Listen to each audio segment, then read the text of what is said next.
Hi learners. അപ്പോൾ നമ്മളുടെ കൊമേഴ്സിൻ്റെ കഴിഞ്ഞ UGC നെറ്റ് കൊമേഴ്സിൻ്റെ വീഡിയോസ് ഡിസ്കസ് ചെയ്തുകൊണ്ടിരിക്കുമായിരുന്നു. അപ്പോൾ നമ്മൾ കുറച്ച് ക്വസ്റ്റ്യൻസ് കഴിഞ്ഞ വീഡിയോയിൽ ഡിസ്കസ് ചെയ്ത് വെച്ചിട്ടുണ്ടായിരുന്നു. സോ നമുക്ക് അതിൻ്റെ ബാലൻസിലേക്ക് പോകാം. സോ നെക്സ്റ്റ് ക്വസ്റ്റ്യൻ നോക്കിയേ. ഒരു മാച്ച് ദ ഫോളോയിങ് ആണല്ലേ ചോദിച്ചിട്ടുള്ളത്. Financial lease, operating lease, sale and lease back, direct lease. Simple ആയിട്ടുള്ളൊരു ക്വസ്റ്റ്യൻ ആയിരുന്നു. ഇവിടെ ഫിനാൻഷ്യൽ ലീസിന്റെ പ്രത്യേകത എന്താ? ഫിനാൻഷ്യൽ ലീസിൽ lessor transfer substantially all the risk and reward incidental to the ownership of the asset.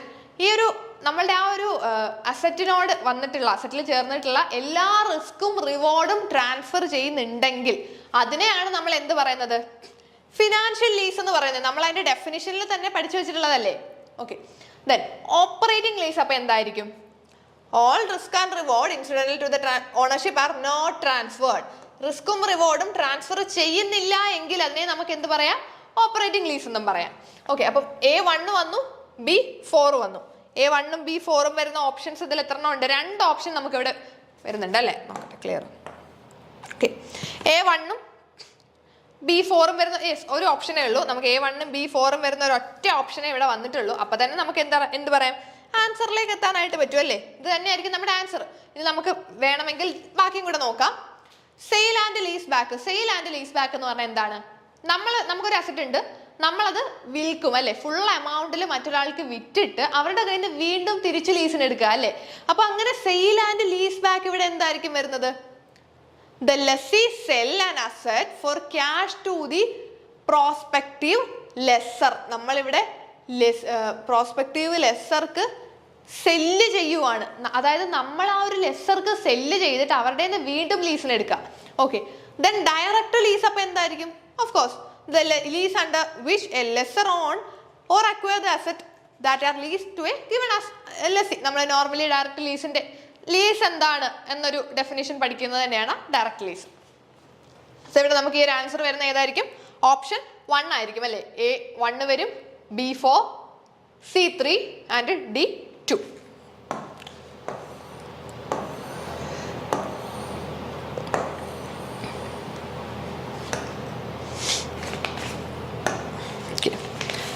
Next question, match the following അല്ലേ ചോദിച്ചിട്ടുള്ളത്.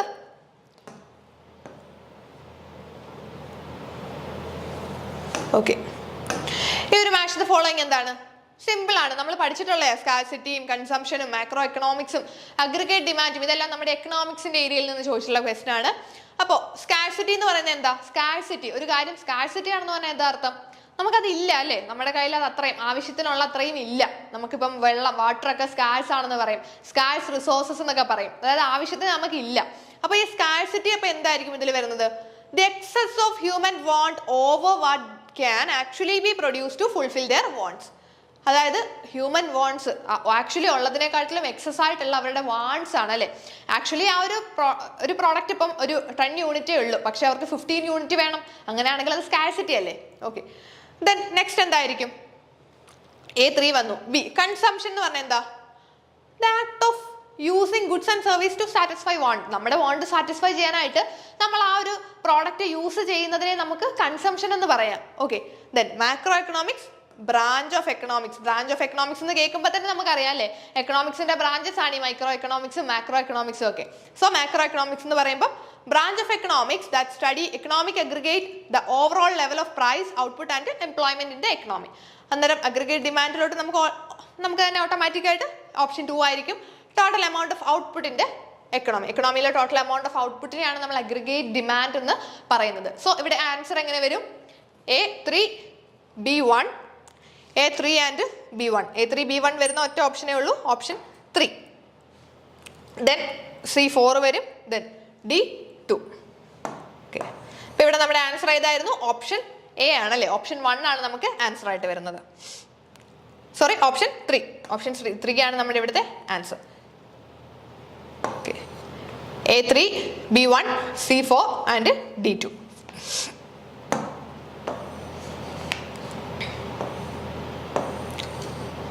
Okay, next question ചോദിച്ചിട്ടുള്ളത് Which of the following is probability sampling? Simple ആണ്. Probability, non-probability ഒക്കെ നമ്മൾ ഒരുപാട് പഠിച്ചിട്ടുണ്ടല്ലേ. എന്തായിരിക്കും probability sampling ന്റെ പ്രത്യേകത? ആ ഒരു മുഴുവൻ പോപ്പുലേഷനും equal chance of being selected എന്ന് നമ്മൾ പഠിച്ചിട്ടുള്ള പ്രോബബിലിറ്റി. അപ്പൊ ഈ പ്രോബബിലിറ്റി ഇതിൽ ഏതൊക്കെയാണ് വരുന്നത്? Simple random sampling of course probability sampling ആണ്, ക്ലസ്റ്റേർഡ് സാമ്പിളിംഗ് പ്രോബബിലിറ്റി സാമ്പിളിംഗ് ആണ്. ഇനി കോട്ട സാമ്പിളിംഗ് പ്രോബബിലിറ്റി ആണോ? കോട്ടാസ് നോ, അത് നോൺ പ്രോബബിലിറ്റി സാമ്പിളിംഗിൽ വരുന്നതാണ്. സ്ട്രാറ്റിഫൈഡ് സാമ്പിളിംഗ് പ്രോബബിലിറ്റിയിൽ വരുന്നുണ്ട്.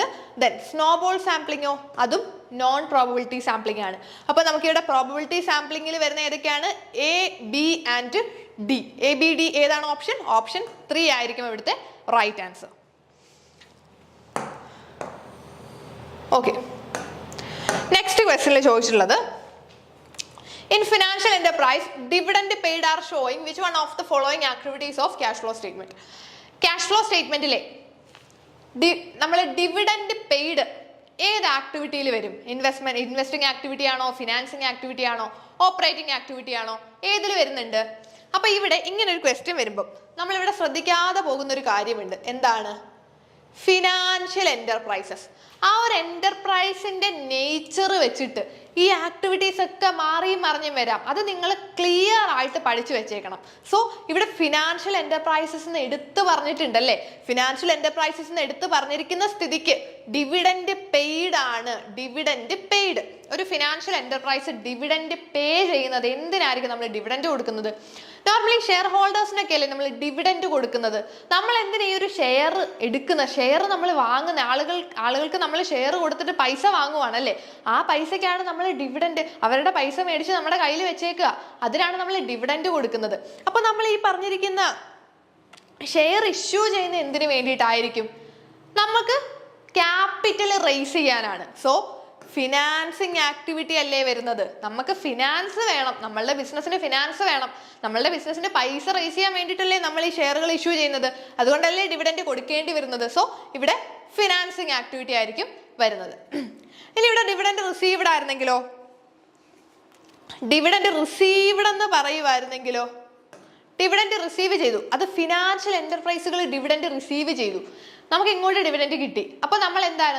നോർമലി നമ്മളത് ഇൻവെസ്റ്റിംഗ് ആക്ടിവിറ്റി ആണെന്ന് പറയും അല്ലേ. പക്ഷേ ഇവിടെ ഫിനാൻഷ്യൽ എന്റർപ്രൈസ് ആണ്. അവർ ഈ പറഞ്ഞിരിക്കുന്ന ഇൻവെസ്റ്റ്മെന്റ് എന്ന് പറഞ്ഞാൽ അവരുടെ നോർമൽ ഓപ്പറേഷൻസ് അല്ലേ.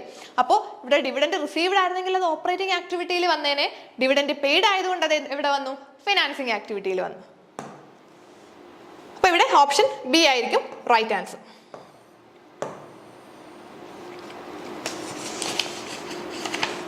നെക്സ്റ്റ് ക്വസ്റ്റ്യൻ നോക്കാം. Working capital of A company is 6 lakh. ഒരു കമ്പനിയുടെ വർക്കിംഗ് ക്യാപിറ്റൽ എത്രയാണ്? 6 lakh ആണെന്ന് പറഞ്ഞിട്ടുണ്ട്. ഇനി കറണ്ട് റേഷ്യോയും ലിക്വിഡ് റേഷ്യോയും തന്നിട്ടുണ്ട്. കറണ്ട് റേഷ്യോയും ലിക്വിഡ് റേഷ്യോയും തന്നിട്ടുണ്ട്. വർക്കിംഗ് ക്യാപിറ്റലും നമുക്ക് തന്നിട്ടുണ്ട്. നമുക്ക് എന്താ അറിയേണ്ടത്? Value of inventory. ഇൻവെന്ററിയുടെ വാല്യൂ നമുക്ക് അറിയണം അല്ലേ. അപ്പൊ ഇവിടെ നമുക്ക് കുറച്ച് റേഷ്യോസ് വെച്ചൊന്ന് സബ്സ്റ്റിറ്റ്യൂട്ട് ചെയ്ത് കൊടുത്താൽ സിമ്പിൾ ആയിട്ട് ആൻസർ ചെയ്യാം. അപ്പൊ ഞാൻ നിങ്ങൾക്ക് ജസ്റ്റ് ഇവിടോട്ടൊന്ന് ചെയ്ത് നോക്കാം. ഓക്കെ, അപ്പൊ ഇവിടെ നമുക്ക് എന്താ ചോദിച്ചിട്ടുള്ളത്? കറണ്ട് റേഷ്യോ തന്നിട്ടുണ്ട്. കറണ്ട് റേഷ്യോ എത്രയാണ്? 2.5.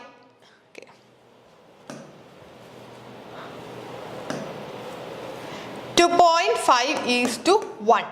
കറണ്ട് റേഷ്യോ എന്ന് പറയുന്നത് 2.5:1. കറണ്ട് റേഷ്യോയുടെ ഇക്വേഷൻ എന്താണ്?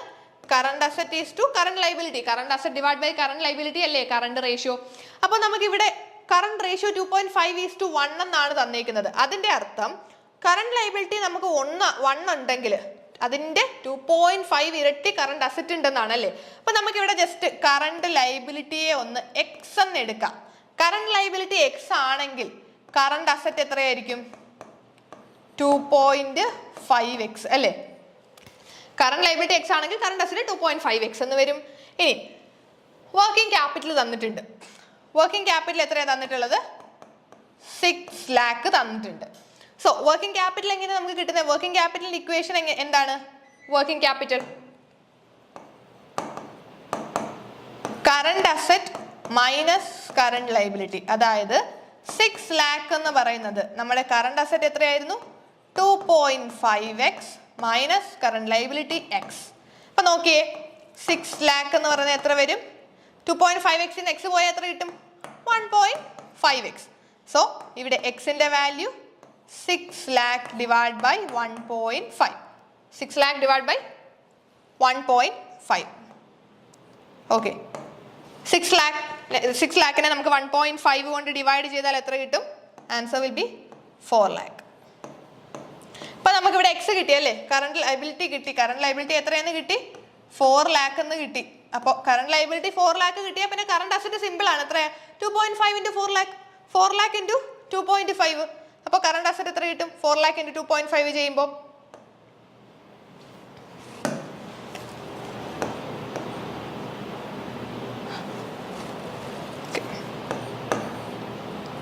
10 lakh അല്ലേ? 2.5 into 4 lakh എന്ന് പറയുമ്പോൾ നമുക്ക് 10 lakh കിട്ടും. അപ്പോൾ നമുക്ക് കറണ്ട് അസറ്റ് കിട്ടി, കറണ്ട് ലയബിലിറ്റി കിട്ടി, വർക്കിംഗ് ക്യാപിറ്റൽ ഓൾറെഡി നമ്മുടെ കയ്യിലുണ്ട്. ഓക്കെ, ഇനി നമുക്ക് എന്താ പറഞ്ഞിട്ടുള്ളത്? ലിക്വിഡ് റേഷ്യോ തന്നിട്ടുണ്ട് അല്ലേ? ലിക്വിഡ് റേഷ്യോ എത്രയാണ്? 1.5:1. അപ്പോൾ ജസ്റ്റ് ഞാൻ ഇങ്ങോട്ടങ്ങ് എഴുതി കാണിക്കാമേ. അപ്പോൾ നോക്കിയേ, ലിക്വിഡ് റേഷ്യോ 1.5:1 ആണ്. ലിക്വിഡ് റേഷ്യോയുടെ ഇക്വേഷൻ എന്താണ്? Quick asset divide by current liabilities എന്നല്ലേ? Quick asset divide by current liability അല്ലേ 1.5/1 എന്ന് നമുക്ക് തന്നിട്ടുള്ളത്. ഇവിടെ നമുക്ക് ക്വിക്ക് അസറ്റ് അറിയത്തില്ല, പക്ഷേ കറണ്ട് ലയബിലിറ്റി നമുക്ക് അറിയാം. എത്രയാണ്? 4 lakh ആണെന്ന് അറിയാം. അപ്പൊ നോക്കിയേ, quick asset divide by 4 lakh is equal to 1.5/1. അപ്പൊ നമുക്ക് സിമ്പിൾ ആയിട്ട് ക്വിക്ക് അസറ്റ് കിട്ടിക്കൂടെ? Quick asset is equal to 4 lakh into 1.5. 4 lakh into 1.5 എത്ര കിട്ടും?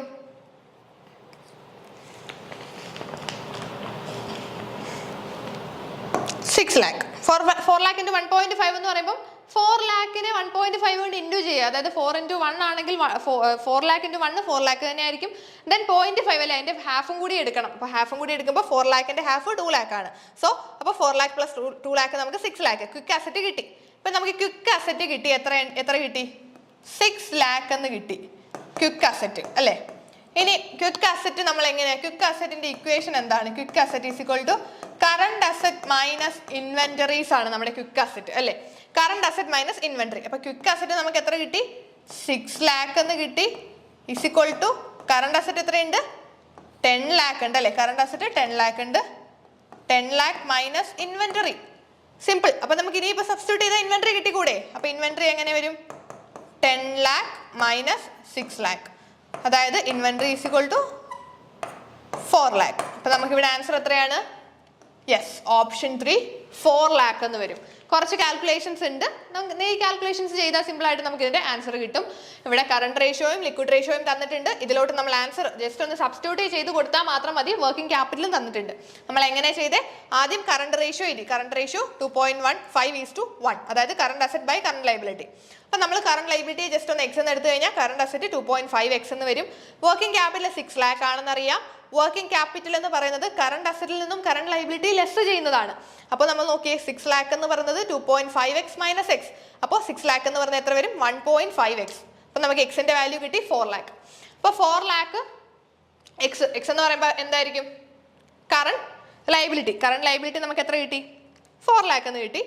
സിമ്പിൾ ആയിട്ട് കറണ്ട് അസറ്റ് കണ്ടുപിടിക്കാം. 2.5 into 4 lakh, അതായത് 10 lakh കറണ്ട് അസറ്റും കിട്ടി. കറണ്ട് അസറ്റും കറണ്ട് ലയബിലിറ്റിയും കിട്ടിക്കഴിഞ്ഞാൽ ഇനി നമുക്ക് ജസ്റ്റ് ലിക്വിഡ് റേഷ്യോ ഒന്ന് എടുക്കാം. ലിക്വിഡ് റേഷ്യോയുടെ ഇക്വേഷൻ എന്താണ്? Quick asset divide by current liability ആണ്. ക്വിക്ക് അസറ്റ് നമുക്ക് അറിയില്ല, കറണ്ട് ലയബിലിറ്റി നമുക്ക് അറിയാം 4 lakh ആണെന്ന്. അത് ജസ്റ്റ് ഒന്ന് സബ്സ്റ്റിറ്റ്യൂട്ട് ചെയ്ത് കൊടുക്കുക. ക്വസ്റ്റിനിൽ തന്നെ റേഷ്യോ തന്നിട്ടുണ്ട് 1.5:1, അതായത് 1.5 ഡിവൈഡ് ബൈ 1. നമ്മൾ ജസ്റ്റ് ഒന്ന് ക്രോസ് മൾട്ടിപ്ലൈ ചെയ്യുമ്പോൾ ക്വിക്ക് അസറ്റിന്റെ വാല്യൂ നമുക്ക് 6 lakh എന്ന് കിട്ടും. ക്വിക്ക് അസറ്റ് കിട്ടിക്കഴിഞ്ഞാൽ നമുക്ക് ഇൻവെന്ററി കണ്ടുപിടിക്കാൻ എന്ത് ചെയ്യാം?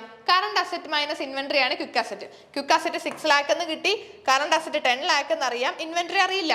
ഈ ഒരു ഇക്വേഷൻ സബ്സ്റ്റിറ്റ്യൂട്ട് ചെയ്ത് വരുമ്പോൾ നമുക്ക് ഇൻവെന്ററീസ് 4 lakh എന്നും കിട്ടും. കുറച്ച് കാൽക്കുലേഷൻസ് ഉണ്ട്, എന്നാലും നമുക്ക് ആൻസർ സിമ്പിൾ ആയിട്ട് ആൻസറിൽ എത്തിച്ചേരാനായിട്ട് പറ്റും. അപ്പോൾ നമ്മുടെ ഇവിടെ ആൻസർ ഓപ്ഷൻ 3 ആയിരിക്കും. ഓക്കെ, നെക്സ്റ്റ് ക്വസ്റ്റൻ എന്താ ചോദിച്ചിട്ടുള്ളത്? Which one of the following is rate of TDS on payment to contractor if the recipient is an individual?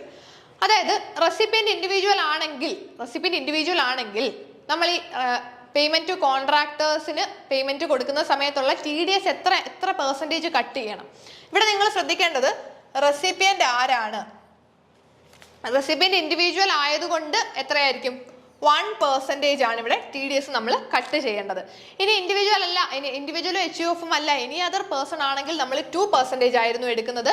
പക്ഷേ ഇവിടെ ഇൻഡിവിജ്വൽ ആണ് റെസിപ്പിയന്റ്, പേയ്മെന്റ് ടു കോൺട്രാക്ടറിലെ റെസിപ്പിയന്റ് ഇൻഡിവിജ്വൽ ആയതുകൊണ്ട് 1% ആണ് നമ്മൾ TDS കട്ട് ചെയ്യുന്നത്. Okay, next question match the following ആണ്. IFCI, IDBI, ICICI, IIFCL. അപ്പോൾ ഇത് നിങ്ങൾക്ക് ഈ ഒരു ഇയേഴ്സ് എപ്പോഴും നമ്മൾ പറയുന്നതാണ്. ഈ ബാങ്കിങ്ങിൽ നമ്മൾ പഠിക്കുമ്പോൾ ബാങ്കിങ്ങിൽ എപ്പോഴും നമ്മൾ എന്ത് ചെയ്യണം, ഇയറുകൾ എല്ലാ ബാങ്കുകളും, ഏത് ബാങ്ക് ഉണ്ടെങ്കിലും എല്ലാ ബാങ്കുകളും സെറ്റപ്പ് ചെയ്ത് ഇയർ പ്രോപ്പറായിട്ട് പഠിച്ചു വെക്കണം. ഒരുപാട് സ്ഥലങ്ങളിൽ ചോദിക്കും. ഈ വർഷം നമ്മുടെ നെറ്റ് എക്സാമിൽ ഒരുപാടടുത്ത് റിപ്പീറ്റഡ് ആയിട്ട് പല ബാങ്കുകളുടെ ഇയറുകൾ ചോദിച്ചിട്ടുണ്ട്. നോക്കിയേ ഇവിടെ എങ്ങനെ ആൻസർ വരുന്നത്. IFCI ഏത് ഇയർ ആണ്? 1948 ആണ് വരുന്നത്. Then IDBI 1964. ദെൻ ICICI ഏതാ വരുന്നത്? 1955. Then IIFCL India infrastructure finance company limited ഏതാ വരുന്നത്? 1 വരും. ഇയർ അറിയാമെങ്കിൽ സിമ്പിൾ ആയിട്ട് ഇത് ആൻസർ ചെയ്യാം. ഇവിടെ ഓപ്ഷൻ 1 ആയിരിക്കും റൈറ്റ് ആൻസർ ആയിട്ട് വരുന്നത്. Okay,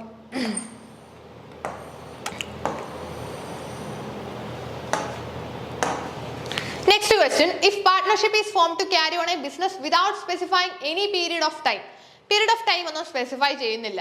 period of time specify ചെയ്യുന്നുണ്ടായിരുന്നെങ്കിൽ അത് പർട്ടിക്കുലർ പാർട്ട്ണർഷിപ്പ് ആയേനെ അല്ലേ. പീരീഡ് ഓഫ് ടൈം സ്പെസിഫൈ ചെയ്തിരുന്നെങ്കിൽ അത് പെർട്ടിക്കുലർ പാർട്ട്ണർഷിപ്പ് ആകും. പക്ഷെ ഇവിടെ പീരീഡ് ഓഫ് ടൈം ഒന്നും സ്പെസിഫൈ ചെയ്യുന്നില്ല.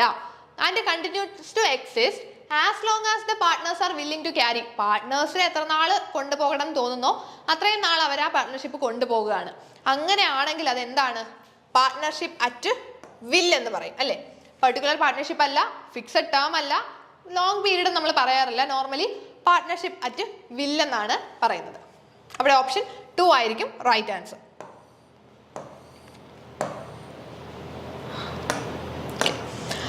Which of the following are the principles of GATT? General Agreement on Tariff and Trade-ന്റെ പ്രിൻസിപ്പിൾസ് ഏതൊക്കെയാണെന്നാണ് ചോദിച്ചിട്ടുള്ളത്. അപ്പോൾ ഇവിടെ നമുക്ക് ട്രേഡ് വിത്തൗട്ട് ഡിസ്ക്രിമിനേഷൻ എന്തായാലും പ്രിൻസിപ്പിൾ ആണ്. നമ്മുടെ അതിന്റെ മെയിൻ പ്രിൻസിപ്പിൾ തന്നെ ട്രേഡ് വിത്തൗട്ട് ഡിസ്ക്രിമിനേഷൻ ആണ്. Then protection only through tariff വരും. പിന്നെ സ്റ്റേബിൾ ട്രേഡ് വരുന്നുണ്ട്. Then consultation. Unfair distribution of wealth വരുന്നുണ്ടോ? അൺഫെയർ ഡിസ്ട്രിബ്യൂഷൻ ഓഫ് വെൽത്ത് ഗാട്ടിന്റെ ഒരു പ്രിൻസിപ്പിൾ ആണോ? അൺഫെയർ ഡിസ്ട്രിബ്യൂഷൻ ഓഫ് വെൽത്ത് അല്ല, ഫെയർ ഡിസ്ട്രിബ്യൂഷൻ ആയിരുന്നെങ്കിൽ വന്നേനെ. പക്ഷെ അൺഫെയർ ഡിസ്ട്രിബ്യൂഷൻ നമുക്ക് ഇവിടെ വരില്ല. അപ്പൊ നമ്മുടെ ആൻസർ ABCD എന്നാണ് വരുന്നത്. ഏതാണ്? ഓപ്ഷൻ 2 ആയിരിക്കും ഇവിടുത്തെ റൈറ്റ് ആൻസർ ആയിട്ട് വരുന്നത്.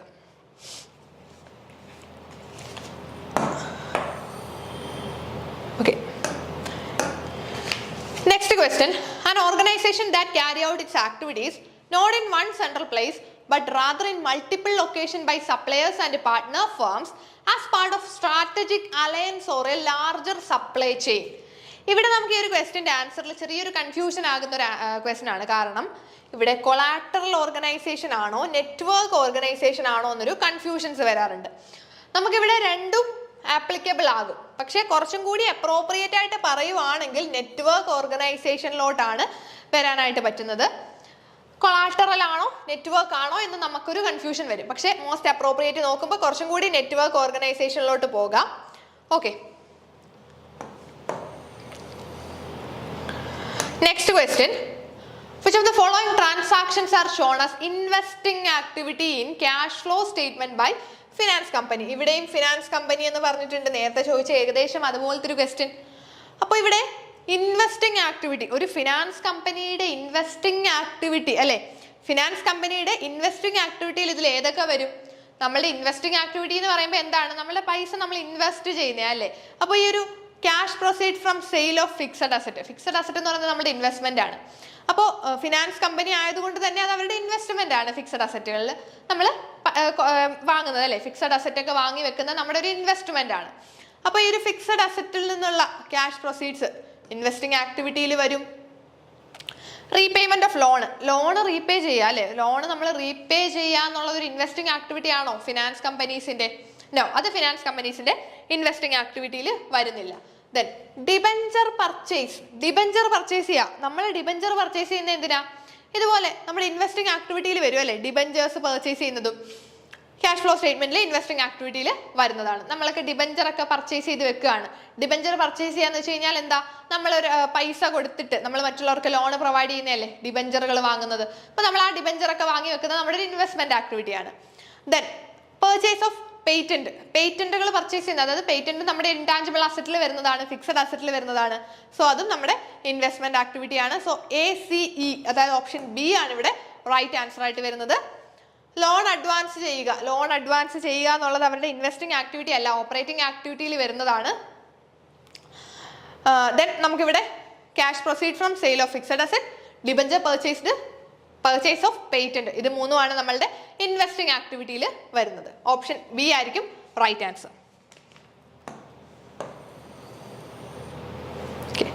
Next question, the system where two or more banking company are controlled by one or two individual. Two or more banking company controlled by one or two individual ഏതായിരിക്കും? Yes, chain banking ആണ് ഇവിടെ correct answer.